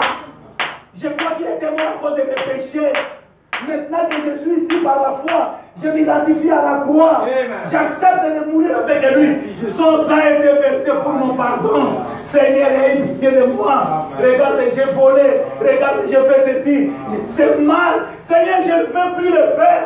Pardonne-moi, Seigneur. Je te promets. Frère, Le sang fait l'expiation. C'est un décolorant. Ça vous rend blanc devant Dieu. Et ça vous donne la capacité maintenant de prononcer la parole au nom de Jésus-Christ. La chose va se faire. Ce n'est pas moi. Mais c'est ce sang qui est là entre Dieu et moi. Je l'ai seulement accepté. Et il a placé là. Je suis un pécheur, mais lui, il est Dieu. Amen. Mais cette substance chimique est là, entre moi et lui. La substance qui extermine le péché. Et alors, Dieu me voit aussi blanc que l'eau qui est là. Qui est dans le décolorant. Mon péché est parti. Il ne peut même pas se rendre jusqu'à lui. Parce que le sacrifice est là. Amen. Alléluia. Amen. Mon péché est parti. Dieu ne peut pas voir mon péché parce que le sang est entre moi et Dieu. Le sang fait l'expiation entre moi et Dieu. Frère Blanc dit encore dans le 6e psaume. Permettez que je vais lire quelques stations pour va terminer. Je sais qu'il est 12 heures. Je lis dans le 6e psaume. Frère Blanc dit ceci. Livre de 7 psaume, page 413. Voilà. Dans le 6e psaume, il dit, par exemple 27, voilà la raison pour laquelle Jean pleurait. Alléluia. Voilà la raison pour laquelle Jean pleurait. C'était parce que si personne ne veut prendre ce livre, toute la création, tout était perdu. Alléluia. Elle est retournée tout simplement aux atomes et aux molécules et ainsi de suite. À la lumière cosmique. Il n'y aurait même plus ni création, ni personne, ni rien d'autre. En effet, Adam avait perdu le droit à ses livres. Il lui avait été confisqué. Quand il a écouté sa femme, qu'elle avait écouté, les raisonnements de Satan au lieu de la parole de Dieu, voyez, il avait été confisqué. Lorsque Adam a écouté sa femme pour manger ces fruits que Dieu avait défendus, au lieu d'écouter ce que Dieu avait dit, Adam avait écouté sa femme parce que sa femme avait écouté les raisonnements de Satan au lieu de se reposer sur la parole de Dieu. Le véritable enfant de Dieu, Dieu nous demande de nous accrocher à la parole. Alléluia. Ne négligez pas la parole. Frère, vous voulez commencer l'église, commencez avec la parole. Vous voulez la vie de Dieu en vous, prenez seulement la parole. Ne cherchez pas les émotions. Oh, comment est-ce que les autres tombent? Comment est-ce que moi je ne tremble pas? Ça pourra venir un jour. Alléluia. Amen. Si c'est dans le plan de Dieu, sur votre chemin, vous allez le rencontrer. Parce que ce sont les choses qui marchent dans la vie de la religion. Mais la chose essentielle qui est réelle, fondez-vous sur la parole. Amen. Alléluia. Fondez-vous sur la parole. Amen. Si vous êtes avec la parole est Dieu. Amen. Tout est là. Amen. Même si ça traîne, ne vous inquiétez de rien. Ne vous troublez pas. Ne commencez pas à s'agiter, mais comment je n'ai pas de travail, comment je n'ai pas de femme, comment je n'ai pas la... Non, ça peut venir après. Est-ce que tu as la parole? D'abord, la totalité de la parole, demeurez-la, frère. Demeurez-la. Ça marchera un jour. Amen. David a dit, je n'ai jamais vu les justes mendier son pain. Je n'ai jamais vu les justes mendier. Dieu n'a jamais fait ça. La postérité d'Abraham, ils m'ont posé le mendier le pain. Ils seront toujours la tête et jamais la tête. Il faut toujours monter très haut. Ça peut traîner. Restez avec la parole. Ne vous agitez pas, mes bien-aimés. Je vous dis, la parole donne la solution. Et voilà pourquoi, voilà la raison pour laquelle j'ai pleuré. C'est parce que personne ne veut prendre le livre. Toute la création était perdue. Alléluia. Il n'y avait ni création, ni personne, ni rien d'autre. En effet, Adam avait perdu le droit de ses livres. Il lui avait été confisqué. Ensuite, il ne pouvait pas retourner dans la main sale de Satan, qui avait fait sortir Ève du chemin, en les tentant. Par conséquent, il est retourné à son propriétaire originel, comme il serait de tous les titres de propriété contestables. Vous voyez, il retourne tout droit à son propriétaire original, c'est-à-dire à Dieu le Créateur, qu'il avait rédigé. C'est lui qui le détient. Par exemple, ça va m'infini. Il y a un prix à payer, et c'est celui de la rédaction. Il y a un prix à payer pour la rédaction, et personne ne pouvait le payer. Alléluia. Il y avait un prix à payer pour le rachat de l'homme. pour réconcilier l'homme avec Dieu. Et ce prix-là, personne ne pouvait le payer. C'est pourquoi, frère, en réalité, dans cette vie chrétienne que nous menons ici, personne ne peut s'enorgueillir. Amen. Tout ce que nous avons, c'est par la grâce. Amen. Ce n'est pas le mérite. Il n'y a pas de mérite ici. Tout ce que nous sommes, c'est la grâce. Amen. Même le fait pour nous de connaître ces choses. Amen. Donc, Seigneur, merci. Parce qu'il y a des gens qui veulent connaître, mais ils n'étaient pas dans le plan. Ils sont en train de s'embrouiller dans des dénominations. Ils n'ont pas la vérité. Mais nous étions là, on ne cherchait même pas ça. Mais Dieu est venu nous guider. On ne peut que remercier Dieu. Et ça va nous à lui. On ne peut que remercier Dieu, ça va nous à lui. Il avait le prix à payer. Et personne ne pouvait le payer. Donc il a dit, il a fait ses lois, ses propres lois du parent rédempteur. Et puis, il ne pouvait trouver personne. Pourquoi? Chaque homme était né par le sexe, né à la suite des désirs sexuels. Il avait part à ses péchés originels, Satan et Ève. Alors, il ne pouvait pas. Il n'y avait rien à lui. Aucun homme ne pouvait le faire. Aucun saint pape, aucun prêtre, Oui, monsieur. aucun docteur en théologie, qui que ce soit, personne n'en serait digne. Pour se sauver, personne n'était digne. Il n'y a que le sang qui nous a apporté le salut. Aucun saint pape, même pas un prêtre, aucun docteur en théologie, qui que ce soit, personne n'en serait digne. C'est toujours le sexe masculin qui fournit l'hémoglobine. Donc, nous voyons, c'est comme la poule qui pond un œuf. Elle peut pondre un œuf. Mais si le coq ou le compagnon n'a pas été avec elle, il ne pourra pas. Il n'est pas fertile. La femme n'est que l'incubateur qui porte l'ovule. Mais le germe vient de l'homme. Et dans ce cas-ci, le mâle c'était Dieu lui-même. Voilà qui me fait dire que c'est ce qui est en bas qui est en haut. Parce que le plus grand, c'est vraiment ici. Le plus petit. Voilà ce qui me fait dire que il a donné sa volonté pour vous racheter. Et je crois que c'est l'essentiel là. Maintenant, Genèse 68. Toujours dans le 6e psaume. 68, écoutez ce qu'il dit l'épouse de Jésus-Christ, qui accepte le sang de Jésus-Christ. L'épouse qui croit à l'expiation par le sang. Qu'est-ce que vous êtes devant Dieu? Page 85.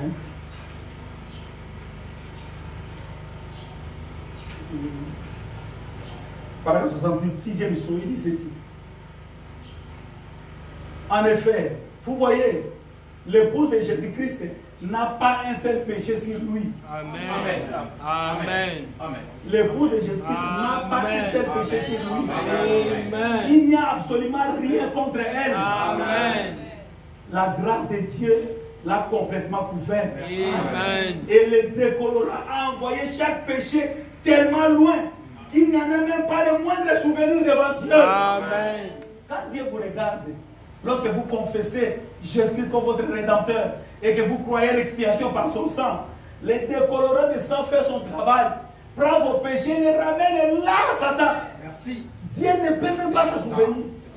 Il dit, prend tellement le péché, il rend tellement loin qu'il n'en a même pas le moindre souvenir. Rien d'autre que la pureté parfaite dans la présence de Dieu. Merci. Oh, voilà ce qui devait pousser l'épouse à se mettre à genoux et à crier à Dieu. Amen. Ce qui devait amener l'épouse à se mettre à genoux, crier à Dieu, c'est la révélation de la grâce que le sang lui a apportée. Ce n'est pas ses propres mérites, c'est la grâce que le sang lui a apportée. Et voilà ici comment est-ce que Frère Branham prie dans le 7e psaume, page 580, paragraphe 337.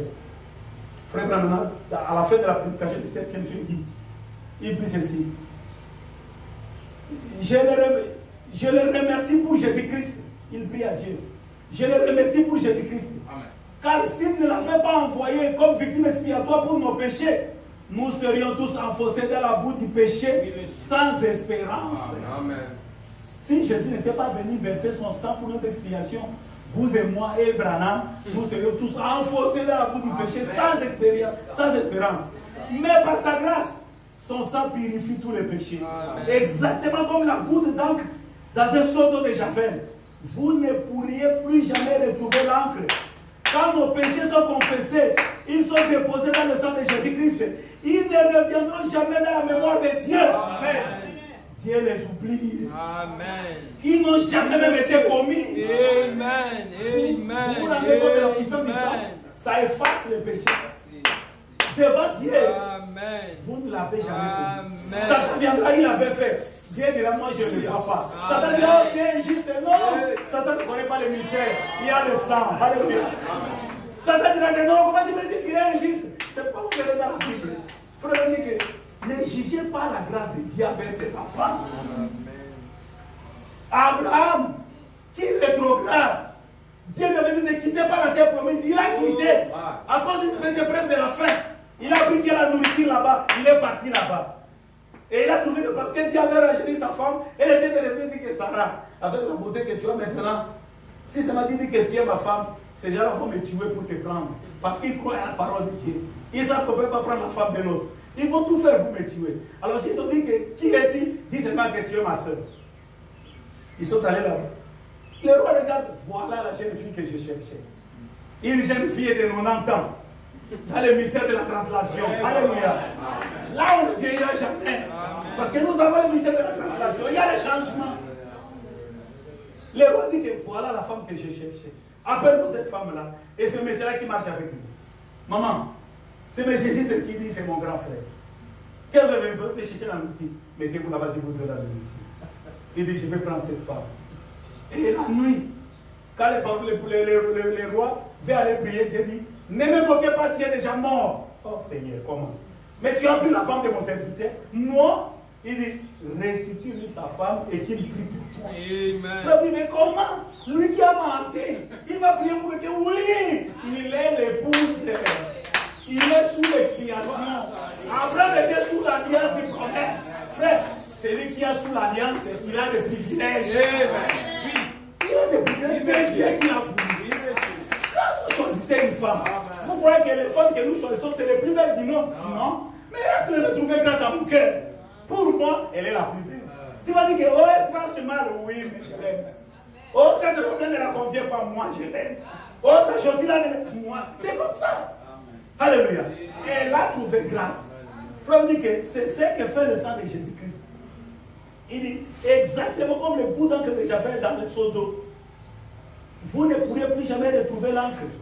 Quand les péchés sont confessés, ils sont déposés dans le sang de Jésus-Christ. Ils ne reviendront jamais à la mémoire de Dieu. Dieu les oublie. Ils n'ont jamais même été commis. Et tant que ce sacrifice est là comme expiation pour nous, alors c'est réglé. Alléluia. Tant que le sacrifice est là pour notre expiation, frère, la chose est réglée. Amen. Voilà. Voyez-vous, nous ne sommes plus des pécheurs. Amen. Nous sommes des chrétiens. Amen. Par la grâce de Dieu, souvenez-vous, en nous-mêmes, nous serions probablement aussi mauvais que tout le monde là. Si ça dépendait de nous, on serait comme tout le monde. Amen. Mais c'est la grâce de Dieu. Parce que le sacrifice est en train de faire l'intercession pour nous. Le sang est en train d'intercéder entre nous et Dieu. Et à cause de ce sang, Dieu est en train de nous pardonner. Il dit encore, dans le paragraphe 371. Je vais terminer là. Il dit, Seigneur, je te prie. C'est dans la prière. Seigneur, je te prie de tenir les malades loin de nous. Amen. Non, Seigneur, je te prie de tenir la maladie loin de nous. Amen. Ça, c'est la prière du prophète. Amen. Puissent les gens, lorsqu'ils seront malades, comme vous là-bas, n'est-ce pas? Amen. Il dit, Seigneur, je te prie de tenir la maladie loin de nous. Mais puissent les gens, lorsqu'ils seront malades, se rappeler que le sang présent est entièrement suffisant. Le sang présent est entièrement suffisant du Seigneur Jésus-Christ repose sur l'autel en tant qu'expiation. Je te prie, Seigneur, qu'il soit guéri immédiatement. Amen. Amen. Le sang de Jésus-Christ est sur l'autel pour faire l'expiation pour vous. Amen. De la manière que quand vous allez prier, immédiatement Dieu va vous écouter. Immédiatement. Ça ne va pas traîner. C'est le prophète qui le dit. Je vois que pour ne pas vous abuser, je vais sauter d'autres citations et lire seulement là où le prophète parle de la prière. Il dit ceci, dans le 5e psaume.